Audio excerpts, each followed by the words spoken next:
할렐루야. 사랑하는 대강의 가족 여러분, 오늘 하루도 하나님의 말씀과 동행하는 삶이 되길 소망합니다. 오늘 함께 나눌 하나님의 말씀은 누가복음 19장 1절에서 10절 말씀입니다. 예수께서 여리고로 들어가 지나가시더라. 삭개오라 이름하는 자가 있으니 세리장이요 또한 부자라. 그가 예수께서 어떠한 사람인가 하여 보고자 하되 키가 작고 사람이 많아 알 수 없어 앞으로 달려가서 보기 위하여 돌 무화과 나무에 올라가니 이는 예수께서 그리로 지나가시게 되밀어라. 예수께서 그곳에 이르자 쳐다보시고 이르시되 삭개오야 속히 내려오라. 내가 오늘 내 집에 유하여야 하겠다 하시니 급히 내려와 즐거워하며 영접하거늘 무사람이 보고 수군거려 이르되 저가 죄인의 집에 유하러 들어갔도다 하더라. 삭개오가 서서 주께 여짜오되 주여 보시옵소서. 내 소유의 절반을 가난한 자들에게 주겠사오며 만일 누구의 것을 속여 빼앗은 일이 있으면 내 갑절이나 갚겠나이다. 예수께서 이르시되 오늘 구원이 이 집에 이르렀으니 이 사람도 아브라함의 자손이미로다. 인자가 온 것은 잃어버린 자를 찾아 구원하려 함이니라. 아멘. 이 세상에서 볼 수 있는 가장 큰 기적은 무엇일까요? 그것은 바로 사람의 변화입니다. 병든 자가 고침받고 죽은 자가 살아나고 자연을 통한 이적들이 있지만 무엇보다 한 사람이 변화되는 것, 내가 주님으로 인해 변화된 것, 이것이 바로 큰 이적입니다. 그리스도를 만날 때 변화되는 것은 분명 이적입니다. 이적 중에 이적입니다. 오늘 우리는 삭개오를 통해 그것을 볼 수 있습니다. 먼저 죄인에서 자유인이 되었습니다. 삭개오는 예수님을 만난 후 가장 먼저 자신의 죄인임을 고백했습니다. 주께 여짜오되 주여 보시옵소서. 내 소유의 절반을 가난한 자들에게 주겠사오며 만일 누구의 것을 빼앗은 일이 있으면 네 갑절이나 갚겠나이다. 이것은 자신이 취한 재물이 정당하지 않았다는 고백입니다. 곧 자신이 죄인임을 고백하는 것이죠. 누구의 것을 빼앗은 일이 있으면 네 배로 갚겠다라고 고백하는 것은 자신이 강도질했다라는 고백입니다. 율법에 도둑질하다 들키면 배로 갚으라는 조항이 있습니다. 강도짓하다 붙잡히면 네 배로 갚으라는 조항이 있습니다. 그렇다면 삭개오의 고백은 나는 도둑이요 강도와 같습니다. 그 죄의 대가를 지불하겠습니다라는 고백입니다. 예수님을 만날 때 죄인됨을 깨닫게 됩니다. 베드로가 갈릴리 호수에서 주님의 엄청난 능력 앞에, 주님의 엄청난 은혜 앞에 설 때 자신이 너무나도 부끄러운 죄인이라는 것을 깨닫습니다. 그래서 주여 나를 떠나소서 나는 죄인이로소이다 라고 고백합니다.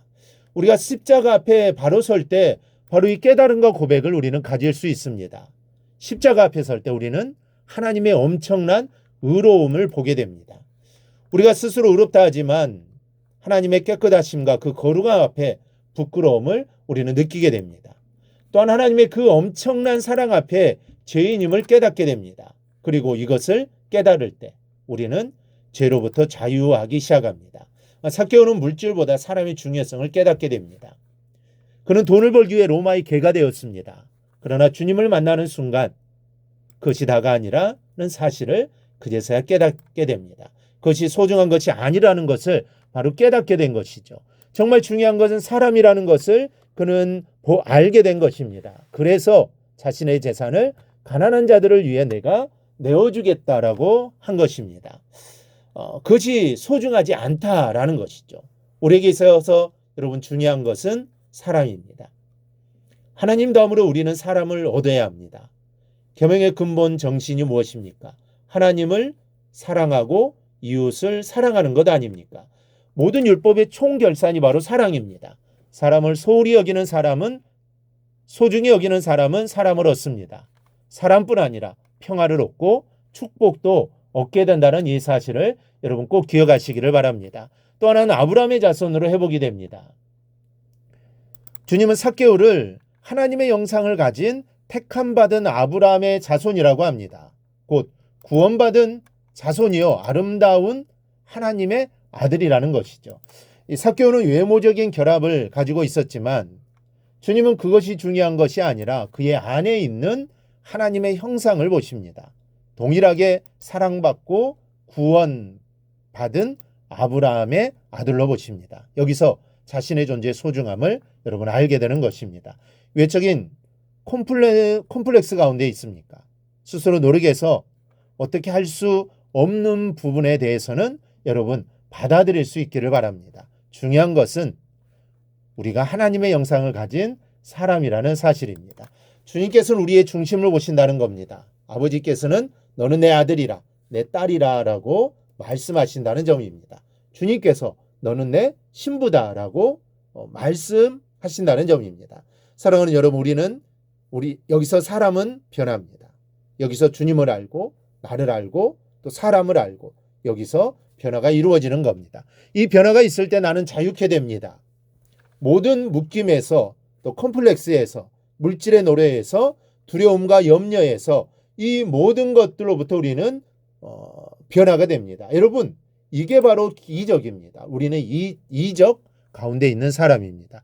이적은 한 번으로 끝나서는 안 됩니다. 우리가 사는 동안 계속되어야 합니다. 그래야 우리가 하나님의 사람으로 끝까지 승리할 수 있습니다. 우리의 삶 가운데 날마다 변화되어지는 기적이 임하기를 주님의 이름으로 축원합니다. 오늘 묵상한 말씀을 굳게 잡고 삶으로 실천하며 살아내는 대강의 모든 성도들이 되기를 축복합니다.